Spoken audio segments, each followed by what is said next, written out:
ಆಮೇಲೆ ನಾನು ಭಾಳ ಗುಂಬು ಇಲ್ಲ ಏನ್ರಿ ಅನಿಲ್ ಸಾಹೇಬ್ರ, ಭಾಳ ಗುಂಬು ಇರಲಿಲ್ಲ ರಾಜಕಾರಣ ಮ್ಯಾಲೇನೇ ಅದ ನಾನು. ಆದರೆ ಅಷ್ಟು ಸುಲಭವಾಗಿ ರಾಜಕಾರಣ ನಾನು ಬಿಡೋದಿಲ್ಲ. ಇಲ್ಲಿವರೆಗೂ ಕೂಡ ರಾಜಕಾರಣ ಮಾಡೋದು ಇತಿಹಾಸ ನಿರ್ಮಾಣ ಮಾಡ್ಕೊಂಡು ಬಂದಿನಿ ನಾನು. ಅದಕ್ಕೆ ದೇವರ ನೀವು ಸಹ ಇತಿಹಾಸ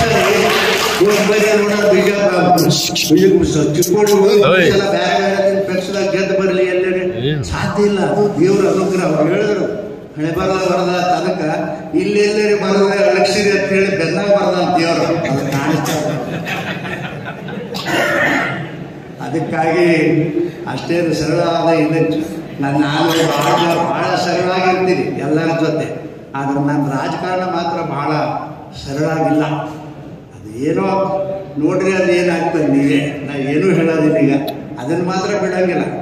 ಮುಂದೆ ನನಗೊಂದು ಗುರಿ ಅದ, ಹಿಂದೆ ನನಗೆ ದೇವರು ಅದ. ರಾಮಕೃಷ್ಣ ಹೆಗಡೆ ಪಟೇಲ್ರಂಥ ವ್ಯಕ್ತಿಗಳು ನನ್ನ ಜೀವನದಲ್ಲಿ ಇವತ್ತು ಬದುಕ್ಯಾರ ಅಂಥೇಳಿ ನಾನು ತಿಳ್ಕೊಂಡಿದ್ದೀನಿ. ಅವ್ರು ಬದುಕಿದ್ರೆ ಹಿಂದೆ ಎಷ್ಟು ಹಿಂದಿನೇ ನಾನು ಏನೇನೋ ಆಗಿ ಹೋಗ್ತಿದ್ದ ಅಂತಕ್ಕಂಥ ಮಾತುಗಳನ್ನು ಈ ಸಂದರ್ಭದಲ್ಲಿ ನಾನು ಹೇಳಿ